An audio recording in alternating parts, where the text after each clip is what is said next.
Okay, well, you see, we do have a swap of a side, blue side, all those fearless bans for either team. Underneath them on the bottom side, we already got the Yone and Leona and the Tristana banned by IG. On the red side, anyone's legend are going to ban away the Corki, LeBlanc, Rumble.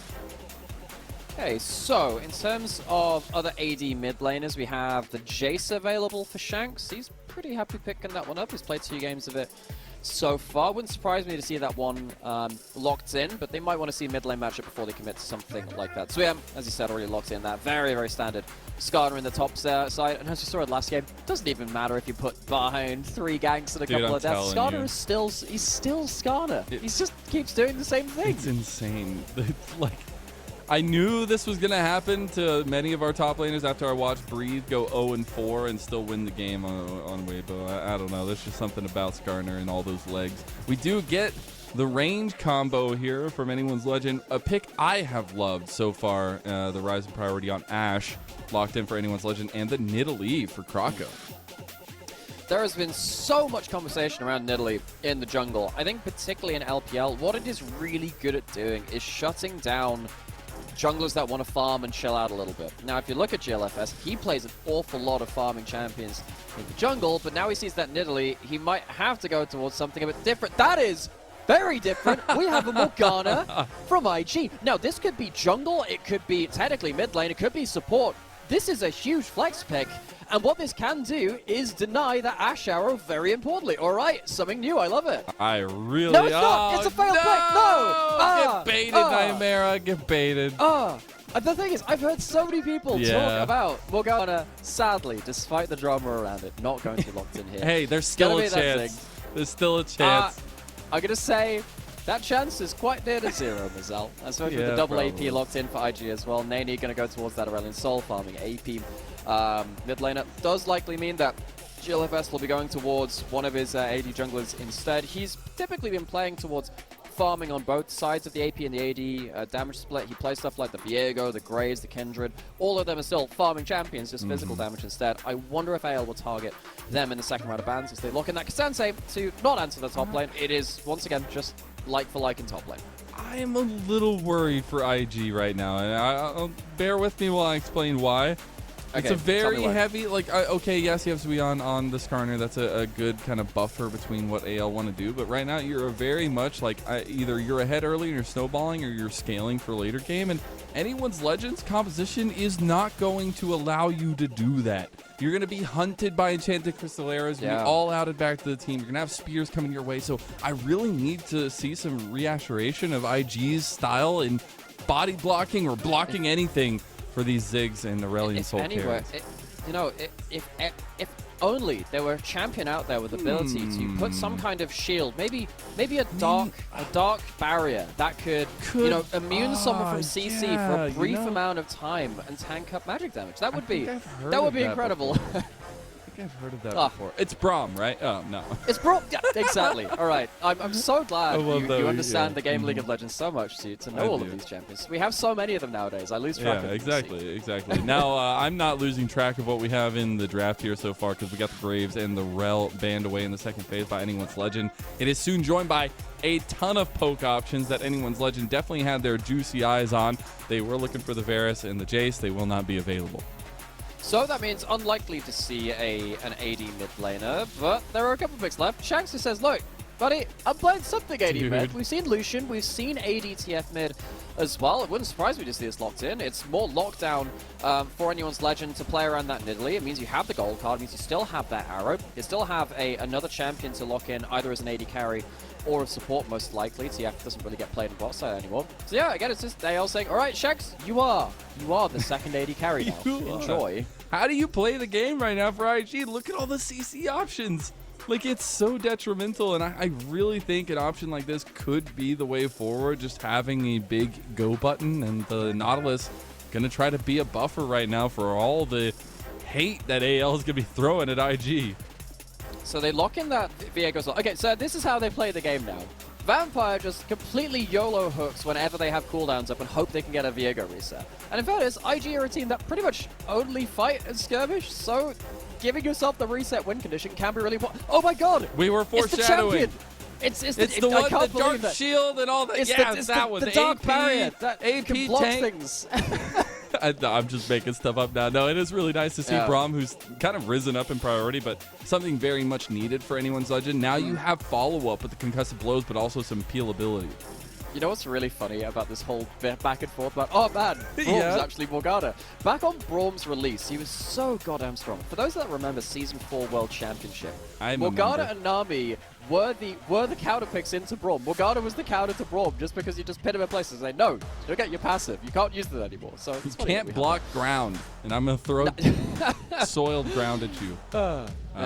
Anyway, I think the Braum is really important here, though, to be a bit of that blocker for the Nautilus, because if the Nautilus is key to this composition, the Braum mashes that in lane. The Nautilus really struggles to get through that. Kael's had some duff games on the Braum all the same, but it should still shore that laning phase up and lock Vampire as he has a much harder job enabling this composition. We're back to the Group D showdown in Shanghai. Anyone's legend have been dominant in this Group D. They are already locked for Group A of the Rumble stage. As we move further, though, they want to flex all over them, and IG has been the target of that so far. A very dominant game one by anyone's legend. IG trying to bounce back with a rough and tumble composition of their own. glfs has a lot of eyes on him, but also a lot of weight on his shoulders. The Viego reset comp is alive and well, but it's more so the shot calling we got to see cleared up towards the mid game, because if not, AL will take full advantage of it. Game 2 starts now. Let's hopefully hear those Gyos ring loud and true.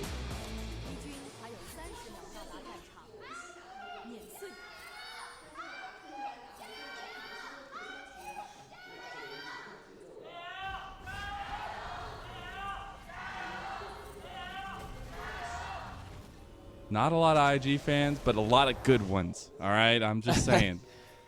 They're still there for the glorious. These are the supporters that have stuck with it. You saw them win a World Championship. You saw them win an LPL Championship. Now you have to see them being bottom of their group. If you stuck around for this, I appreciate it. And here they go for a level 1 fight. Oh, Kael is going to force the flash. The Ignite, though, isn't going to be enough. The healing there early is going to be enough for Kael to survive, but that lane's going to be a lot harder without the heal and the flash. So they try and go for a level 1 plan with a Braum. Normally that's really strong. Doesn't mean that IG don't have a good level 1 comp themselves, though. The Nautilus very strong, and the particular AP carries there too. Very, very strong with just their first ability unlocked. So Kael's going to get back into lane. Is he going to miss a minion's worth of XP? It's at least going to be Hope missing out on some lane pressure. They're going to lose the race to level 2. The thing you're still looking for is once that Hawk Shot comes available for Hope, he'll be able to provide a lot of utility for Croco. Another interesting thing is the first strike Nidalee here, which we've seen a little bit of, but also first strike for the Ziggs, which we've seen a lot of tonight. I think those are important in some ways, but it's also looking at kind of what either side is trying to go for. A lot of scaling, a lot of time spent to try to get on and Neny ahead, while on the side of AL, Croco is going to have to be building that bridge for the rest of the team. See the follow-on effect of what happened at the level 1 is the fact that bot lane control has gone over to IG. They do manage to hit level 2 on Hope. Concussive blows. One more auto. It goes through after the flash. Another one will ring true onto Vampire there. A little bit of damage back and forth from Hope and on. That's a really good trade back from Hope and Kael, considering the fact that they had a level 1 support and had lost that wave control. So good on them for getting something back. They're still in danger, though. There's no Ignite on Vampire, Kael but has not it's level hit 1. level 2. That's unfortunate. And that'll be first blood for IG. Hope wants to make the play, though, onto On. He's going to go for it. One more auto. He gets it. Can he get Vampire 2? The flash away, and he's alive. Oh, my goodness. Hope stays stunting on him. Oh, Hope's Ash is something else. Level 3 from Vampire. Hope, buddy, you better close that shop. Be careful, buddy. Can't get caught sleeping there. Will be forced to delay the back as On has TP'd back. He's right back here for the tempo play onto the turret plates. Well, that's the bonus of picking one of these mages bot lane. Typically, they have taken teleport in the past. On now has himself to that tier, so a lot of this mana problems are going to be gone. You see a picture-in-picture of gold card into mid lane, which does lead to Neny blowing flash and teleport back there as well. So there are victories elsewhere on the map for AL, despite the fact that bot lane has been back and forth. It's literally just going to be a shooting gallery for Croco. Like, if Hope hits a Dejected Crystal Arrow later on, Shanks just has to hit a yellow card. You throw a spear, half their health is gone. as long as you're not hitting onto Zuan and Vampire. We'll see how that all works out, though, as we get to the culmination of our jungle pathing. I want to take a look at the impact that GLFS and Croco can have as we circle around mid lane. Okay, so Neny needs to be really careful again. He can hide in the wave to make sure that even if he is gold carded, it's not an easy spear angle, as the minion's going to block out for you. See that Croco really trying to make sure that Neny, who no longer has summoners, is going to get pushed down a little bit. Also means that Shanks gets more control over mid lane. AL played really well around mid lane control in that last game. They're going to have mid lane control because of that jungle pressure. They have the Hawk Shot, which spots out GLFS as he heads back towards those Krogs. So AL getting themselves enough information to play the next state of the game out with. I like this mind game, though, by GLFS. It looked like he was maybe going to be pathing to take the Krugs. Instead, goes to where their vision is strong. Spotted out, but takes a spear to the dome by Croco. He's going to try to chase him down. Remember, I was telling you, those Cougars, you know, they're a little scary. They got 40 feet to jump. You got to be careful. You don't show your back to them, I remember you saying as well. So be careful when you're retreating. Make sure you got some friends there to back you up. As you can see that again going forwards. Kael lands Qs now. Could be dangerous, but remember, he's got no flash still from that level 1. If he ever hits one of those Qs, things get really dangerous though. Dragon is up. They do have presence down here with GLFS moving away. It should be the Scuttle Crab take here, but looks like they're not going to be super confident to go for that early Dragon, and the timing of potentially the double objectives being up at the same time is still on the table.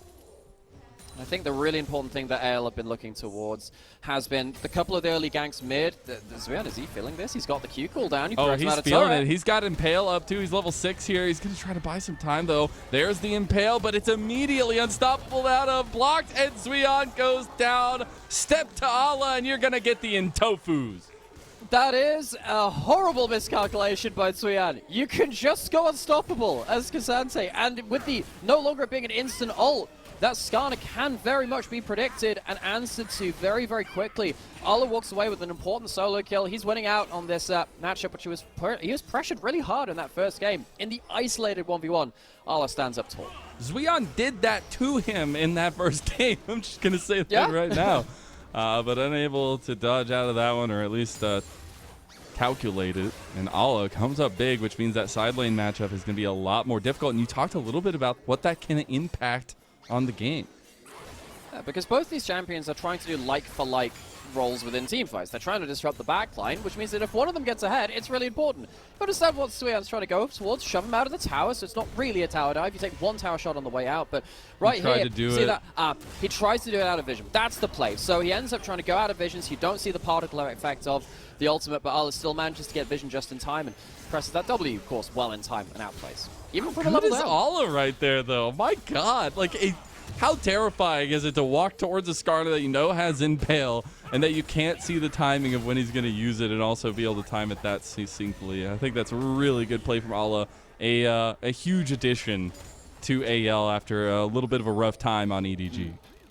He's had a weird week. He had 2 games of carries against Ultra Prime, which were pretty coherently answered. He had the Jax and the Cannon, and neither of them were easy games for him. He's not been massively stomping games like we saw in the first few series he's had, but he's still been really, really impactful for this team. And I think as soon as this guy was picked up at AL, the questions started to come about, wow, okay, this is a really good team on paper now.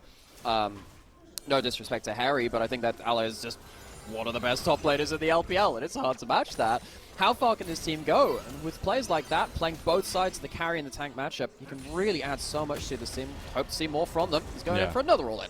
Going against a rookie here in Zuan, and he's going to all-out him under turret. Luckily, Zuan still has flash, and Ixtal's impacts his way out of there. But you got to remember, Allah has a lot of love given to him by members of the LPL itself, but primarily Doonby in the 2022 run for LNG. Really, really appreciated what Allah brought to the table. And this K'Sante, the Jax, the Kennen, big signatures for him.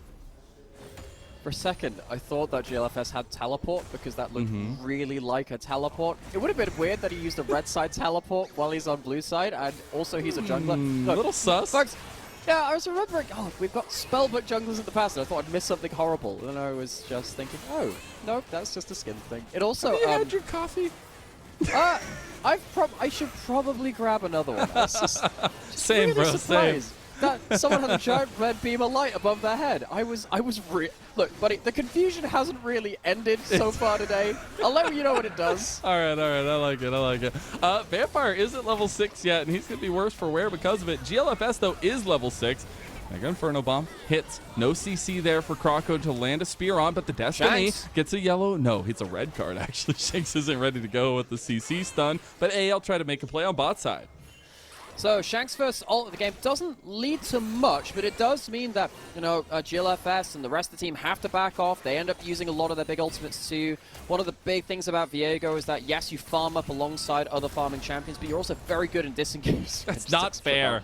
I love how he just takes a vacation outside the edge of the map. I want to see him go down the valley down there. Like, there's a dragon down there somewhere. You got to go find it. I'd love to see, like, Kael and Skarner both go outside of the map and then just immediately fall into oblivion. I think that would be only fitting for you go too far, you instantly die. No one else could go there, Oh my god, they need to implement that. You go too far off map, you just die. Ooh, and Pale actually not going to be timed with the Unstoppable this time, but still not much in the trade. Ala definitely getting the better of it here. There's a bug in arena mode where some champions, well, there was, I think it's been patched now, but there was a bug where any champion that could skate over walls or go outside walls could occasionally end up in another map on arena. Nice. So that, the multiple different arenas, you've got like the Koi Pond, which enough opinions about that one and all the other things. You just end up just in another place and you just sit there just hitting plants for the rest of the round until the ring comes in. It's a time, folks. It's a time. I'm sure it is. Speaking of time, though, it's about time for another neutral objective. We did have the split of 2 grubbies for 1, IG's favor. Another round of those telegrubbies going to be coming up. We'll see who wants to watch these Sunday morning cartoons. Yeah, and feels like the villain of the week is going to be either this Nautilus or something like that Asher or the TF. Those are the big kind of adversaries that we've got going on. You get to decide who's the hero of the story, but those big engage tools, we get to see which one of them works out first. Get locked down like that, you're going to get a lot of damage back. All out, going to be used all the way to the alcoves. Zuan, though, trying to get out, does not have the Ixtal's impact just yet. Going to hit the Shattered Earth, though, but dodges out of the Q3. Ala getting fought back, but still trying to slice and dice him up. And one by one, the leg's not going to be cut off, but it's the card that gets it, the 1v1. Luckily, Shanks makes good on it. Meanwhile, the fight's kicking off in the pit here for the Telegrubbies. I didn't know we wanted to watch cartoons so damn bad. Croco, he gets blasted by On over the turret during the satchel charge. And it's IG that come away with 4 so far. And that's big because they get the mites. All right, so AL, they once again find themselves in a position where IG are engaging onto them, but do they have the cross map this time? They end up, of course, overcommitting towards that top side. Ala misses out a couple of Qs, which means that Zuan walks away with a very important kill there. It means that the overextension from AL leaves their top lane very available and vulnerable. There are 5 grubs. You have a Ziggs. This will be all 5 plates going down very quickly. God. And it feels like AL, because of Ala's misplay in the 1v1, might just have lost more than they had bargained for. Bot lane did have a couple of waves shoved into it by Hope, but it is not the same trade this time. IG walk away with a good cross map. So far, 7 plates taken, but the beautiful thing about IG's composition, especially now that they got first item spikes, but also a little bit of gold onto On, is they can just move on around the map on the Ziggs and pick up more turret gold. Here's the fight, though. Ooh. Well, Vampire misses the flash hook. Not quite sure how he managed to do that, but the thing about Nautilus is your ultimate is point and click. Sets up for everything else, forces the flash out. There's no way to get beyond this, and On, man, we've seen some fun Ziggs moves today. The airborne body block, the airborne assassination. I love to see the directed cam there as well. The mid-air throw of the bomb, or I guess the water balloon in this case. That water balloon hurts a lot, I gotta guess. But it does mean that IG have found a much different game state than they found themselves in game number 1. Now, we still have objectives coming up. AL still looking to stack up these dragons. They have about 45 seconds for that one, a minute for the Rift Herald on the other side of the map. We have big ultimates coming back up mostly across the board. Neny's just about to get his one to complete the full sets for IG alongside Vampire as well. I really think IG have taken the level 1 advantage, which, funnily enough, AL did exactly against Ultra Prime in a bot lane matchup in Game 3, which was a huge game for anyone's legend. But seeing that level 1 advantage used to stabilize that bot side. Arn Vampire got so much further ahead in bot lane than they should have done against this lane, but it's changed the game so much. You can see that Arn Vampire much more free to make plays. They have a lot more gold in pocket. Arn's been rolling across a load of these turret plates as well, and that means that when these objectives come up, you're already in a point where Arn Vampire could solo someone out. Watch for their combo in the fight. Yeah, what I really want to see, though, on the other side is Hope going for engages. He finds an Enchant Crystalero there with a spear on the back end of it, but it's going to be onto the tankier member of Vampire. Alla has found a flank, gets hooked onto immediately. Going to all out here, but a big Mega Inferno Bomb separates the fight. Impale on a 2, and there's that Sky's Descent to change the game here for IG. glfs moving forward. The hook doesn't connect, and Zuan goes down to Alla in the side there. If that hook connects, it's a different fight. But here we have it. It's just actually AL coming out on top. Now, they do have really low HP bars, and they don't completely end things off. Gold card, though, could lead to a kill. Doesn't have it up, so that's going to be a turnaround from Arn. Up, man. He's just in the face of 2 members, and he's holding them off here. Arn has so much gold. He has so many items compared to where he should be that he was really feeling it so far. But AL, you know, they walk away with the 1 kill. It could have been so much worse for them. I feel like that Impale into the Ace ult was really, really nasty. Combo could be so powerful later into the game. I'm going to go back to a replay of this. A couple of big things happen. You can see that, you know, the Unstoppable comes through on the first Vampire hook. He doesn't really get to impact this fight the way that he did the last time. The Impale into the Ace ult is absolutely disgusting with the full Disguise Descent. A couple of big skill shots missed just after this, though. You can see that on the bot side. Yes, Zuan ends up dying, but there's a big stun missed by the Viego and, of course, that hook, which means that IG can't clean up those kills. Ended up seeing the Rift Herald picked up by glfs in the meantime of that one. A fight on bot side also kicked off, but Anyone's Legend going to continue stacking these dragons. That'll be 2nd in a row. We have an Ocean Soul on the map. So more bushes to play out of, but also more advantages for Anyone's Legends kind of utility comp and a lot of vision that Hope's going to be providing. Now, IG looking for a play. There's a big old Scorpion there, Hope. You got to be careful. Going to get stopped and impaled right back to the jaws of IG, and Neny's the one that picks it up. I think with so many teammates nearby, he thought he'd be safe. He's not. Remember, they do have themselves the Herald as well, if Griffith comes down to put that one, and he does. So this will be mid lane, outer turret going down very quickly, and IG, they're in a position now where they have the gold lead, they have the playmaking tools to continue fighting. This is their comfort zone, where they can keep fighting, and it's actually a good thing, as opposed to, you know, just keeping skirmishing and not knowing when the play would be bad. AL, they're in a real danger zone now. They need to start stabilizing. And when we talked about it from draft, is if you're not ahead with this composition, it feels a lot worse. But if you are ahead, it's so oppressive because you have so much CC, you have so much chain ability in the CC lockdowns. And Anyone's Legend actually going to try to make a play over here on the Vampire. He's tanky. You're not going to take much from that spear. Meanwhile, IG are getting things on the map. They successfully defend the top side, and they'll take an outer tower and bot side. Yeah, so it's not even like IG are losing in the cross-map situation. You can see that AL don't get that top turret just yet. Bot lane turret does fall, and you're right in saying IG, they have themselves the later game scaling champions in a lot of ways. Zuan's going to walk up, but there's no real assassination threat here. AL trying to take as many camps on top side as possible to get some extra bonus to the splitting of the map, but they do need to be careful. You end up getting a little bit of the wave clear, but not enough to defend the turret. So Shanks getting pretty strong on this TF. He's going to be getting close to second item, but speaking of, On and Neny going to be very close themselves. AL cleaning up the standing gold on the map. We did get Lich Bane just completed for Croco, so a nice little item spike for the Nidalee. That could change things. Could, just about. Because now you have gold card into a much more powerful assassination combo from Croco. Well, there's been a lot of conversation about what Nidalee has been doing. Picked so much, why we're not picking the other AP farming junglers. Nidalee feels like it's got such a high barrier to entry and falls off out of that kind of dopamine first hit of the first few clears. You can bully out the entire map. With this first item, you can get some assassination off, but Croco's behind where glfs is. You can see that this Viego is really strong right now. Is ahead in gold. Can be that win condition through resets as well. So AL are in a position where their composition is now quite hard to play because you're not playing with the very early game Nidalee. You're into mid-game now fully, and you're against that one reset comp, which is so much easier to play from IG. And Hope's going to be very familiar with what On can do on the Ziggs. We asked for a step up from On, who is that last remaining big, long-standing member of IG, but also with Neny kind of coming up through the ranks with him.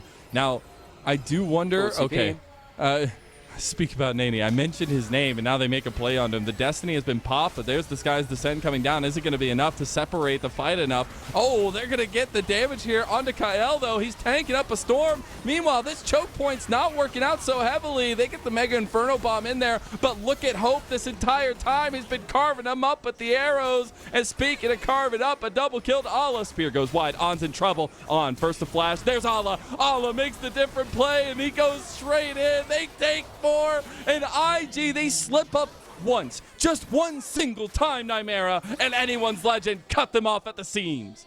AL forced the play, and IG are left really wanting. Croco might just be stopping it back, but could have been looking for a spear as well. Neny survives, but at what cost? It's a 4-for-1, all things said and done. AL explode into life with those big ultimates that weren't quite landing earlier in the game. They really claw back a lot of what they were losing in the early game. Decisiveness has been the name of the game for anyone's legend, and they are decisive as hell with this composition because they have so many options to be decisive. A yellow card, an enchanted crystal, I'll throw Kael in there, get Allah into the backline like we've seen time and time again, and now they're taking momentum with them, and they're running it straight into the mouth of IG. Enchanted crystal arrow on top of it all. That spear not going to connect, but the yellow card does. And what did we just say? The cataclysmic chain of events is just IG not being able to play their champions. What is IG doing walking up in the mid lane like that? Free kills being given over time after time. They're in free fall as they lose so much across the map. Shanks and Hope absolutely come online, and they blast IG from a winning position to now 2,000 gold behind, and a huge amount of the map will fall with it. You can see there's very little vision remaining for Invictus Gaming. What a dreadful series of plays from them. They gave up so much. And we have to give props to Shanks. He's been farming his little darn heart out. He's been throwing cards left and right. You didn't think they would do damage, and the man is starting to do some work. A huge Team WE prodigy that spent so much time in that system finally unleashed with anyone's legend here in 2024, and him and Hope have been a powerful combo, and there it is. The go buttons are just that good for AL. Zuan, all you have to do is stand there and impale them and watch them take you down. Zuan feels like he has also fallen prey to what IG have done in the last minute or two, which has just been lose their heads on the macro sense. They all walk up too far. They don't know where is safe. It's okay when they're perpetually brawling because they just have to keep fighting. When you have to stop fighting, that's when things fall apart. No, oh no, it's happening everywhere. Oh, I'm gonna throw a desperate Mega Inferno Bomb, but a spear the size of his body takes his life. I think as soon as the big fights ended, IG just didn't know how to recorrect the map. They were all walking up too far. We've had Vampire walk up and start the chain of events after that bot side play went wrong. And IG just haven't been able to group up again and find a big team fight. They've lost so many kills, they're going to lose a Baron. AL are absolutely slaughtering the last 5 minutes. And again, this has been a growing product. We saw serious leaps and bounds from Croco and Kael coming over, from Hope and Shanks coming over, Allah the joining to anyone's legend, but this has been a project in the making for anyone's legend, a team who has struggled in the middle of the pack in LPL's past, and now try to find themselves at the top of Group A in the second round. I was worried there might be an assassination combo coming through. I've seen so many spear Shanks to the back, you know. I guess I just followed off a little bit in terms of that timing. They're teleporting in. Again, IG trying to look for something here. Even that's quite dangerous because, you know, what happens if Shanks comes out of Fog of War? He doesn't have his ultimate just yet, but IG, they really need to be careful about where they're walking on the map. Just about get away with that one, no one to be found. This is where it starts, Neny pushing up. They're on the strong side of the map, of course. You've got plenty of players walking towards them, but the spacing is just a little poor. Kael on the Braum does so much work with that Glacial Fissure. He's had a hard enough game on the Braum, but the big damage he gets through with that, well, I guess the big disruption he gets through really changes things. It buys time for a second gold card, for a second play to come through. IG can't retreat. They just bit off more than they could chew by trying to walk up and save their mid laner. Vampire's gone! Oh, the front line, that's a triple impale! The hopes, everything, the belief for IG, it's rested on this moment! The Heartbreaker and defensive will make him go down, and IG, they might have lost all that belief right there. A triple knockback is in store, potentially, if they want to go for it, but AL back away. So they end up getting, well, they get one. They get hope through that. I suppose that's worth it. They almost got themselves that reset. I understand that angle, but the execution's getting that much harder to work with right now. You're now down the amount of gold, which we expected them to be against AL with an early comp like this, and Neny's caught out again. Executed. What did I tell you? Do never turn your back against a literal cougar. Once again, IG showing that they just don't know how to stabilize.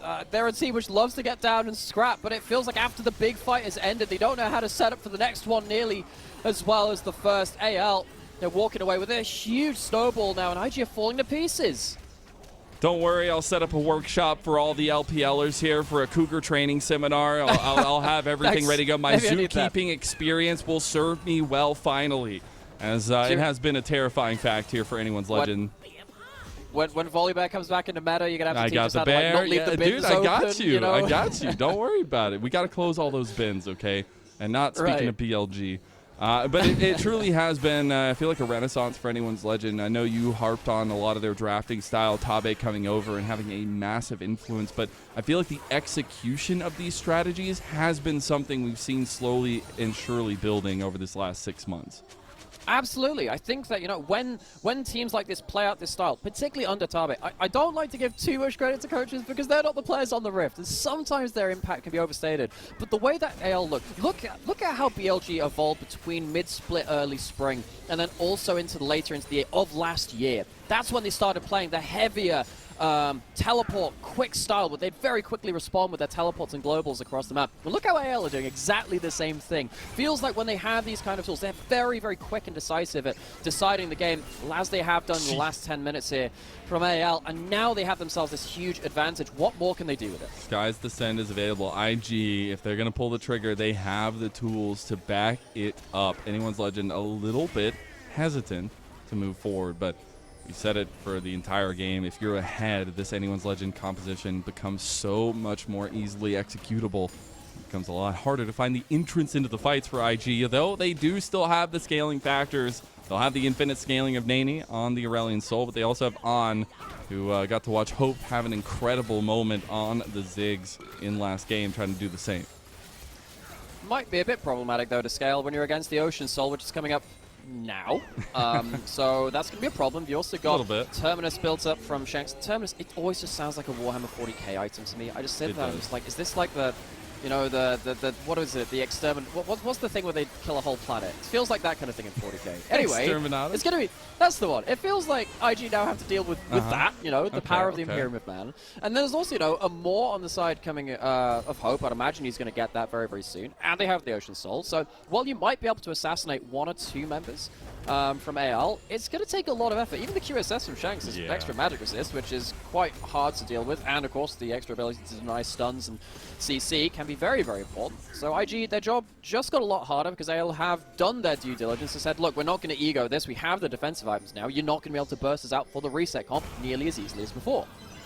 Third item right now feels like it's starting to break into the barrier of unkillable here for Anyone's Legend. Fourth item feels like they're really just going to be able to go for it. And speaking of go for it, Neny gets completely caught out, and that arrow hits cold, but maybe the comet hits a little bit hotter. It is going to be 1 in the bag for Anyone's Legend so far. GLFS gets trashed onto by Shanks. Now they just have this front to back go their way. Zuan in some trouble here under the fight and under the pressure of Anyone's Legend. Spear's going a little bit wide, but IG have to turn tail and run, and Anyone's Legend, they're taking full advantage of it. The scaling ends here. IG, a very strong early game from them after leveraging a powerful level 1. Can't come through to fruition because AL pounce on them time after time. The gold cards, the assassinations from globals and skill shots and CC. IG were not ready for this mid-game.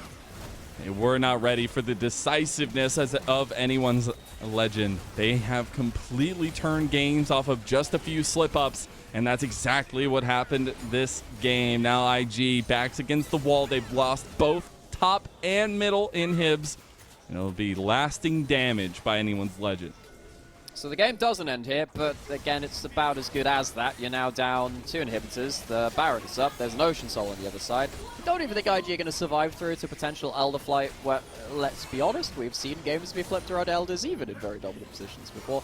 I don't think it's going to get to that point. I think AL, they're going to have their cooldowns up soon. IG are going to be clutching onto their rosary beads and setting up a prayer to someone up there to listen, because this one is seeming outside of what they can achieve here. The reset going to come through. Probably fourth items, third items coming out for majority members there. Good to get that Void Staff completed for Croco. Just Mercurial Scimitar for Shanks, as well as the Lord Dobbs for Hope. So back onto the map they go. Baron buff aplenty, 2 minutes and 40 seconds, and it's all about finishing the game. I don't know what comms were like there between Croco and Kael. Kael just sends a Q back onto his ally team. Like, you take that, winners, right? Yeah, that's you deserve that one. Yeah, Freljord, wow. friends. Yeah.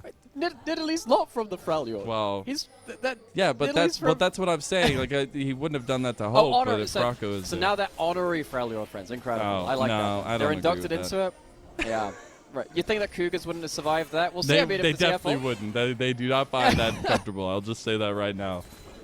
They'll find a nice little cave somewhere. Speaking of cave, Allah's about to put you into a cave 6 feet into the ground. There's the skies descend, but it does not matter. Allah's still alive, still kicking, and the unstoppable has become king. Anyone's legend. They already guaranteed themselves a spot in Group A of the Rumble stage, and they're all but going to clean up this Group D. They will move forward to 6-1 in dominant fashion over IG, and they are the kings of Group D in the LPL. We get Neny one more time. Oh, the spear on top of it all. Insult to injury, and damn does this team look good. Bluntly, AL just outclassed Invictus Gaming today. I think IG, they walk away from this series, not mathematically eliminated, but really rattled again, because a lot of their flaws were exposed by a really quite confident and collected anyone's legend. The way that AL were very decisively making plays, but setting up well, and having a fallback option, and having cross-map options more consistently, meant that even though IG had some good entrances into fights, it became really hard to see whether that would consistently come across. It felt like every time they went for a big fight, there was a half-half chance of them losing somewhere big else on the map. And then when it came around to big fights later on, they didn't have the goal to stand by, particularly that game 2. Wonderful snowball off of a side lane mistake. And it felt like IG, they just couldn't stabilize. Players like Neny and Vampire walking up to their deaths without realizing it was waiting for them there. They just lost their heads. I love to see all the focus from the camera there onto Allah for so long, because that man stepped up hugely tonight. I feel like he had some seriously good moments in the series itself. The Skarner, absolutely game-changing in a couple of the later game team fights. But the Cassante, man.